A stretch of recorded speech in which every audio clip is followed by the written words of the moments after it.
All right, all right, all right.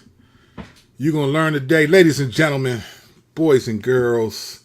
I don't even, do boys and girls even watch this channel? I don't even know, man. That's just what you're supposed to say. Listen, it's a two for today. This is my first time doing two videos in one day in I don't know how long.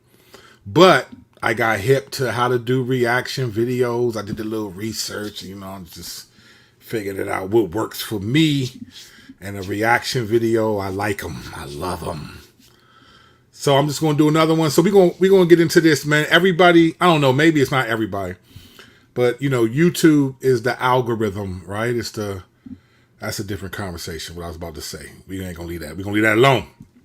But YouTube is the algorithm that tells everybody, gives us all the direction. You watch one video and it'll show you a bunch of videos of the same thing. So I could be wrong, but it seems like everybody's talking about relationships and marriage, being single and all of that. So I thought I saw a video that looks like it could be interesting. So this is a twofer.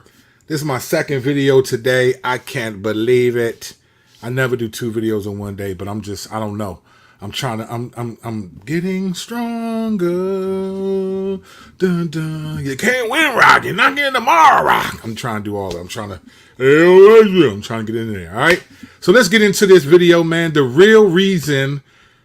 real all caps reason why 80% of people are single. This is going to be an interesting video. I love when people talk like this because in all seriousness, let's just be clear, in all seriousness, right? None of us really know the real anything. Like we all, so like the reason why, we all do this for clicks, we get it. But is there really one reason why people are single? I bet you this video is going to highlight a bunch of different reasons why people are single. It's never just the real reason. The one thing is I get it. We're submitted to the gods of clicks and likes and algorithm. So I don't know if it's going to be one reason, but let's find out. All right, the real reason why 80% of people are single, let's get it. Why do you think it's so much harder to date today? If you were to pinpoint one thing, what do you think that one main thing would be? Because in theory, it should be easier than ever, right? We have so much access to whoever we want at any given moment. Yet, it's harder than ever to succeed in dating now. And I'm curious why you think that is. I think it's exactly what you said. We have so much choice. When I grew up, we did not have that much choice. And you think, well, choice is a good thing and access is a good thing.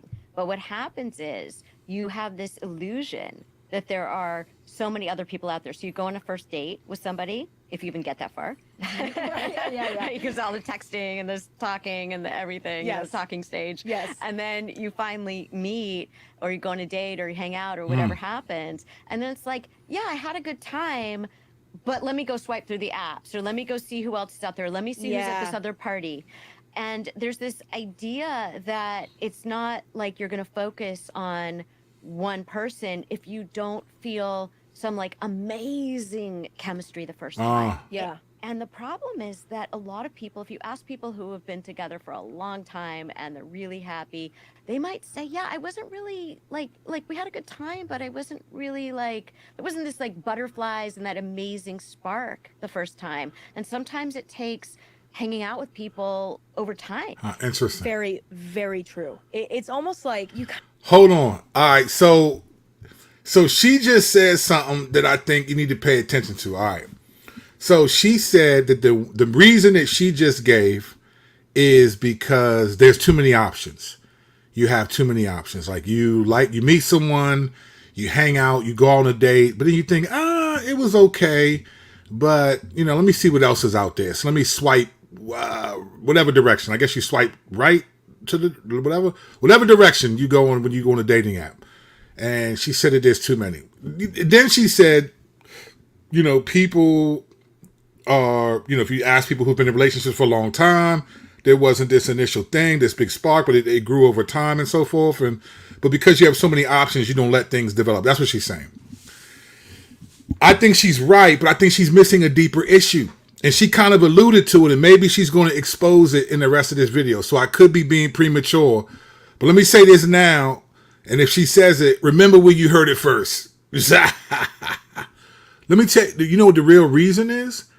Is because there's no such thing as love at first sight. And we've been trained to believe in a concept of like love at first sight, love at first sight, soulmate, all these things that don't really exist. Like there's a such thing as lust at first sight, right? That's 100%. You see someone, there's an instant attraction, but largely what we have historically called love at first sight is just lust.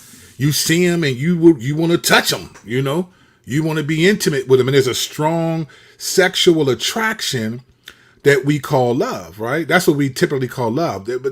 But love is not physical attraction, because you can love somebody and they, you know, I know couples that have been married for a long time, and like the wife isn't looking like she did on her wedding night, but the husband will be like, I love you more now. You're more beautiful to me more now than you were the day of our wedding day. And when they really mean it, when they're not saying it because they're supposed to, but when they mean it, it's because they're communicating love is something deeper. We've convinced ourselves that lust at first sight is the same as love, and it's not love. Love is a commitment, bro. Love is a verb. It does things. Lust is a feeling, right? And so people get married because they feel a certain way, but at some point, those feelings, your marriage will not be dependent on feelings. It's all lust. I mean, why? All these shows, The Bachelor, The Bachelorette, all that stuff is about lust at first sight. You ain't got time to know if you're going to love this person, because love is a commitment to serve and be committed to someone, and you don't know that. So I think it's interesting that she started with saying there's options, but she's moving into people don't have the patience to wait to love, because there's no such thing as love at first sight. And I think people, now that they realize that, I think people have realized love at first sight is not real. It's just lust at first sight. So now people are just putting their cars out there. Hey man, I'm just trying to hook up. I'm trying to get one in. She for the streets.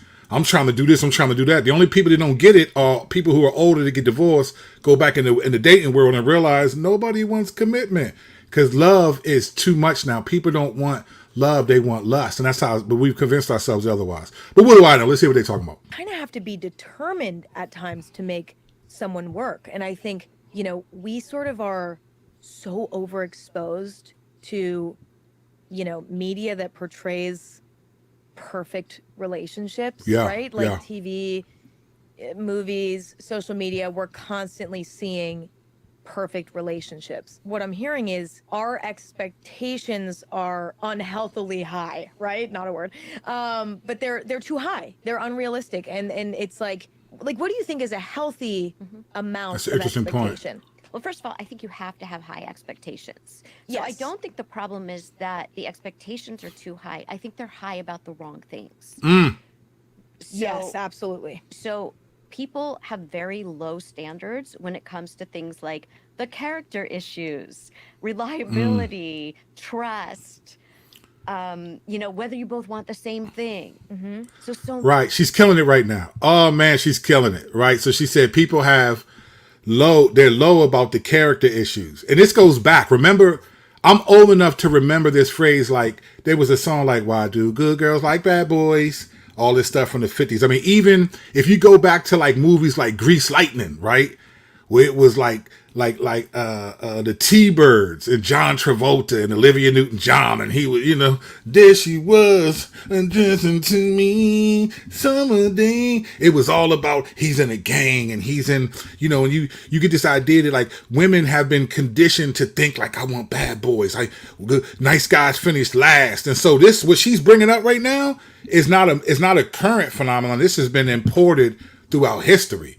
Nice guys finish last. So women want guys that are good, probably because they think, oh, the sex might be better if he's a little, and then these dudes dog him. And so they believe that back then, they believe it now, and now these people are getting their heads hit. So she's actually going in right now. This is like real. I'm feeling what she's saying, but real quick, is it me or does this look like, I feel like I'm watching like That 70s Show. The girl who's on the left, she looks like she's from 1978. and the girl on the right, she's got the leather red boots on with the. It could be. I'm sure it's me. It's probably me. All right, here we go.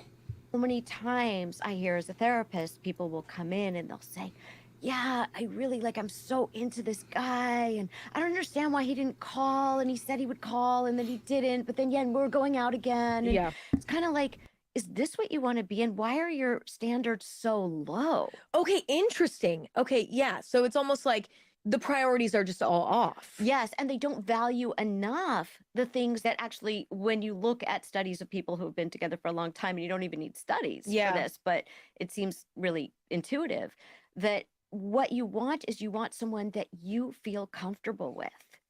And Mhm. so many times people are obsessed with people who are leaving them wondering. They don't really know what's going on. They're not really telling the truth about things. They don't have open conversations. They don't feel comfortable having open conversations. They get ghosted and then the person reappears. Yeah. Nobody's talking about the important things. They don't know what's happening. So you can't feel Mm. comfortable. Relationships are So that's my point. You see what she's getting at, right? So somehow mystery became like attractive. Like I don't know, you know, she's mysterious. Like you play hard to get. Like oh, listen, you know what I'm getting at. This is what I'm trying to say. If I'm being biblically right, it's do not be deceived. God can't be mocked. Whatever one sows, that he will also reap. Like America today, the culture today, the kids today, people who are dating today have reaped decades of this belief that lust is really love, that mystery is like attractive, and that nice guys finish last, good girls want bad boys, and it's all about people want most of it is sexual gratification, right? It's really just about how I feel, all this stuff. And love just isn't dependent on emotions. It's not devoid of it, but love is not dependent on emotions. Man, you can't, when you were dating, I was dating my wife, man, you couldn't wait to talk all the time. You can't wait to see him. And then after a couple of months of being married, you don't have no more butterflies.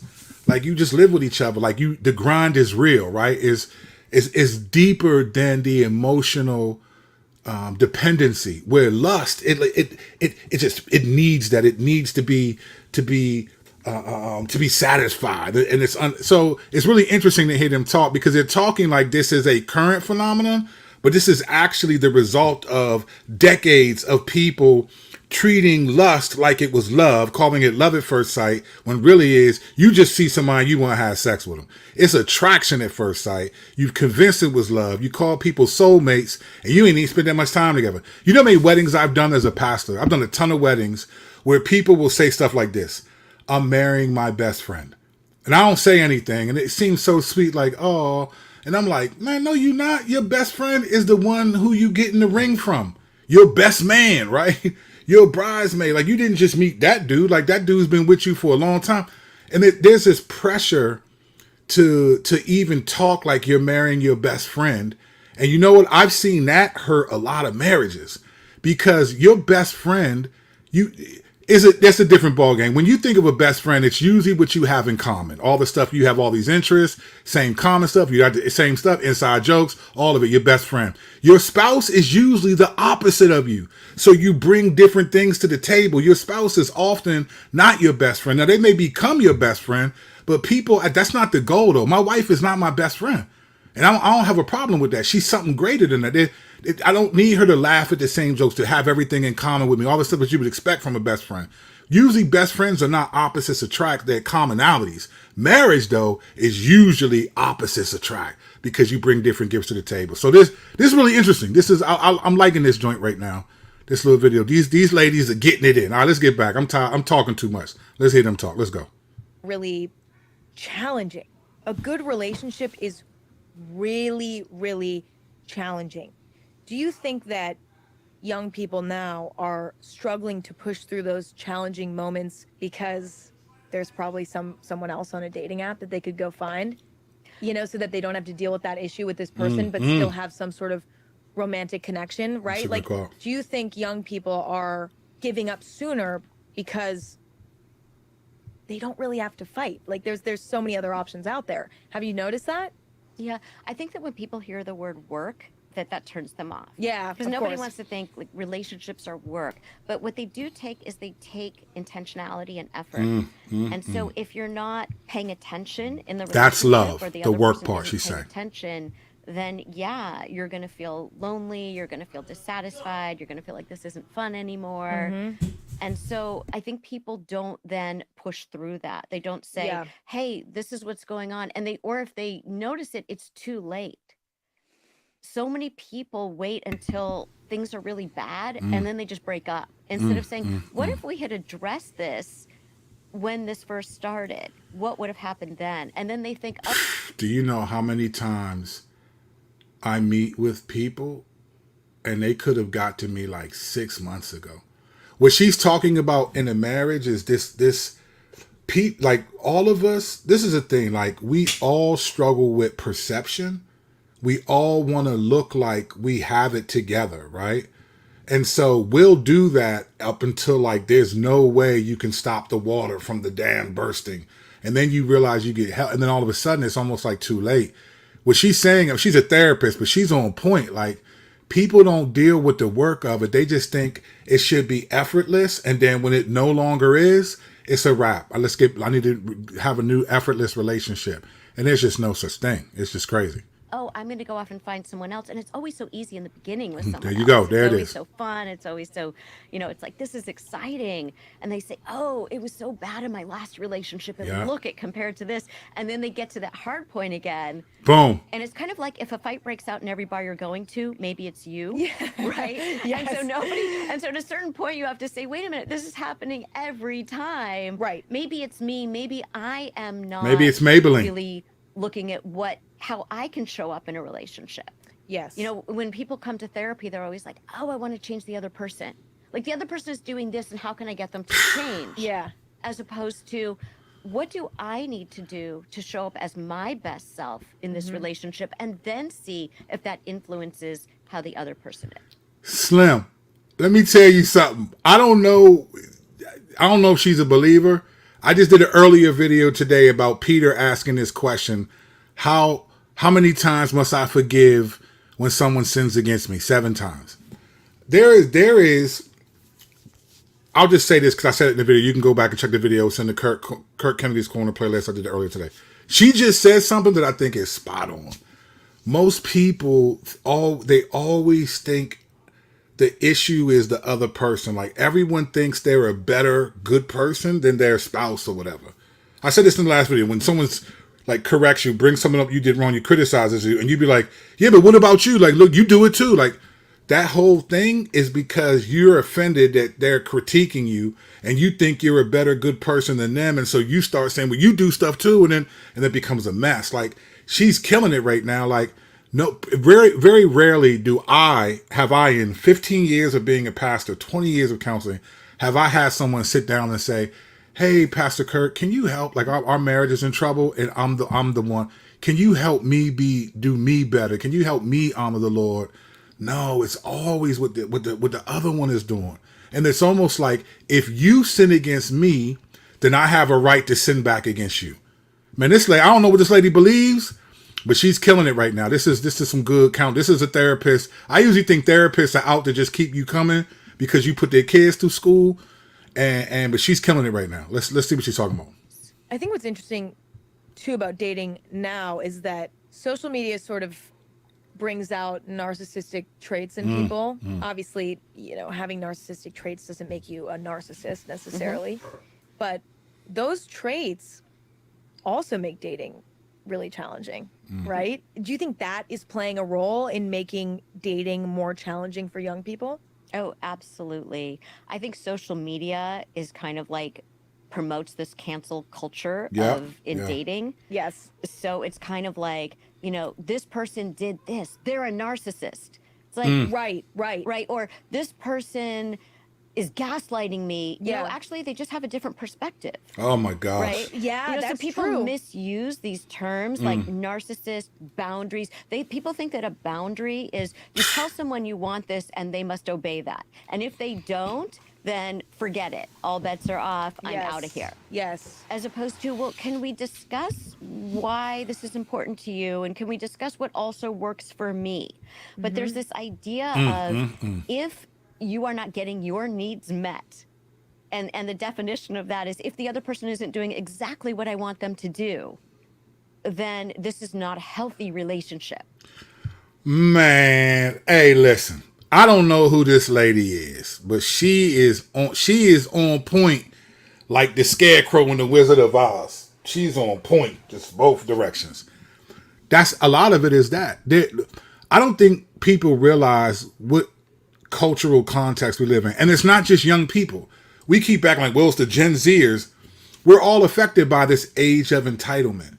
Like there is an entitlement that we think we deserve better than sometimes we're even willing to put out, you know?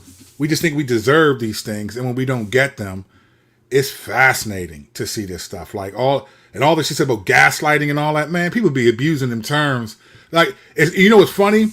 It started with hating. Hating started all of these like gaslighting, all these over you. Remember when it was just like people would be like, oh, he's hating. And this started back in the 90s. Rappers used to do this. In fact, I remember on Biggie Small, Notorious B.I.G.'s Life or Death album, he had a song called Haters Ball. And he was singing this old 70s joint. And it was a funny joint like, haters, haters, turn your head round,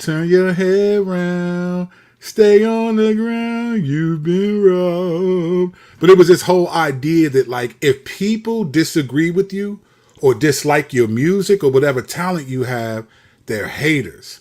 And it became such a common use term. It was so popular that it was like, fam, you just thought that everything you do is great. And anyone that disagrees or doesn't like it is hating. So hating was sort of the origin of this. And now everything is just overused. Narcissism, you gaslighting me. Nah, fam, I just disagree with you.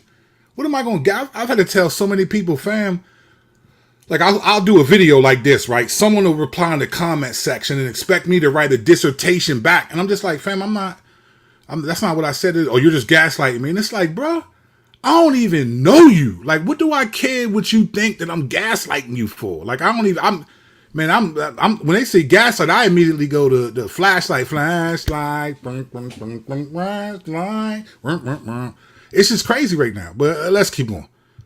Yeah. And that's so messed up. It's really damaging. Yes. What's interesting too is that now the line is getting blurred in a way because I think it's really hard to admit when maybe you're part of the problem too. Woo! And you know, in a lot of relationship challenges, you know, it takes two to tango, and a lot of times both parties are part of the problem. Every single situation is different, right? Well, relationships are like a dance, if Every. you think of them that way. Hold on, I gotta say this.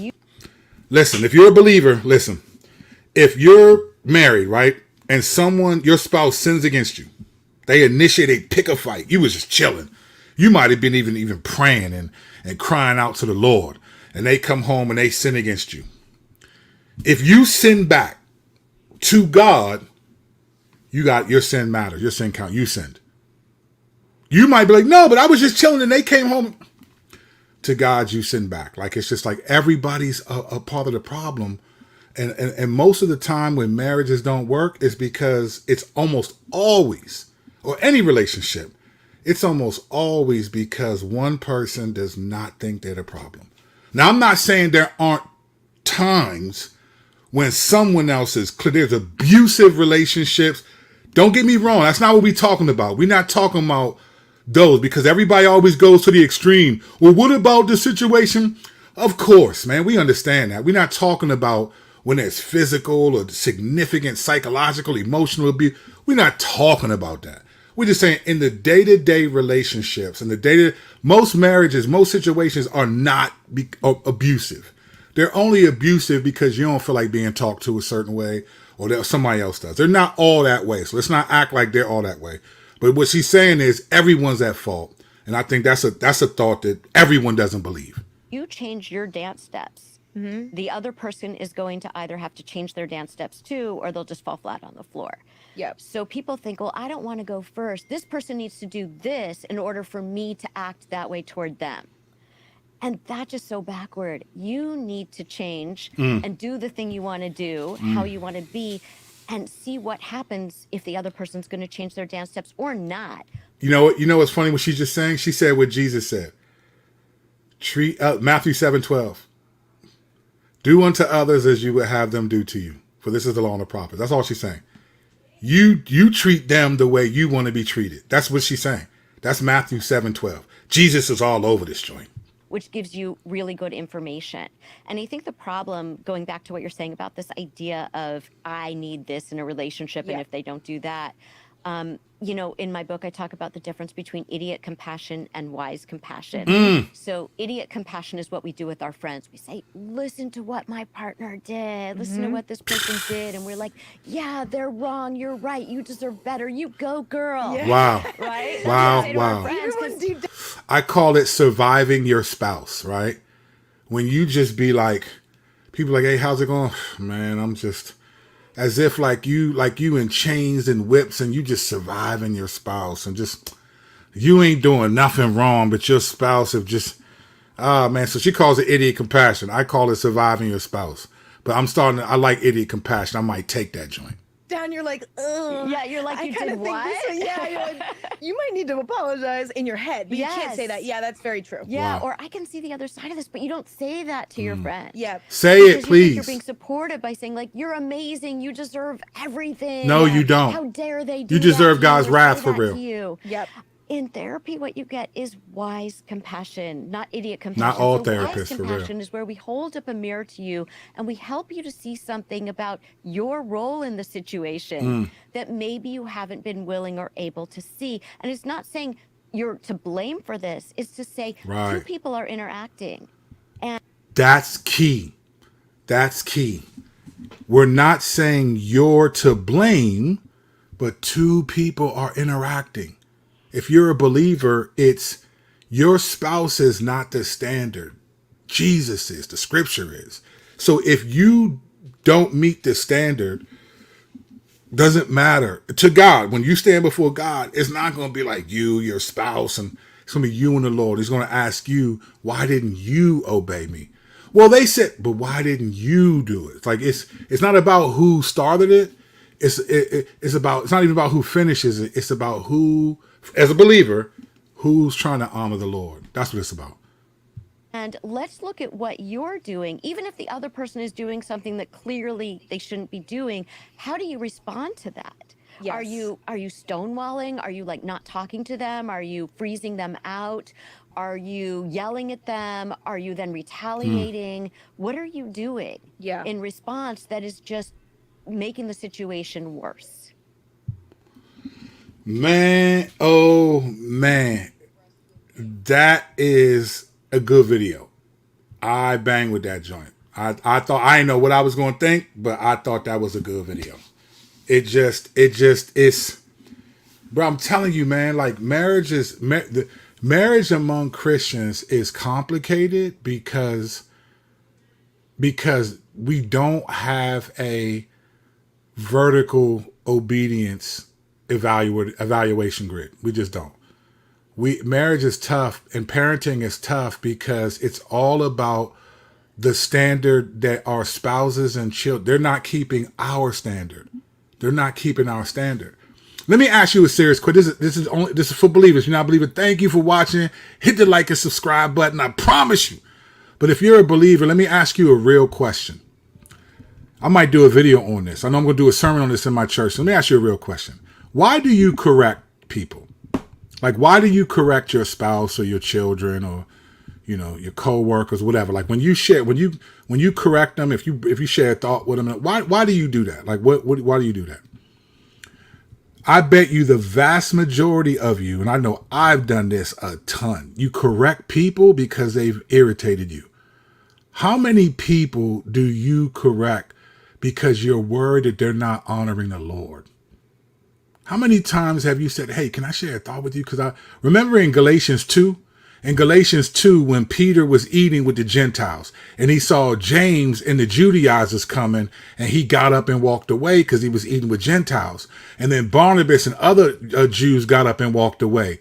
And Paul said he had to correct Peter in front of everyone. And the reason why he said he was correcting him was because he wasn't in step with the gospel.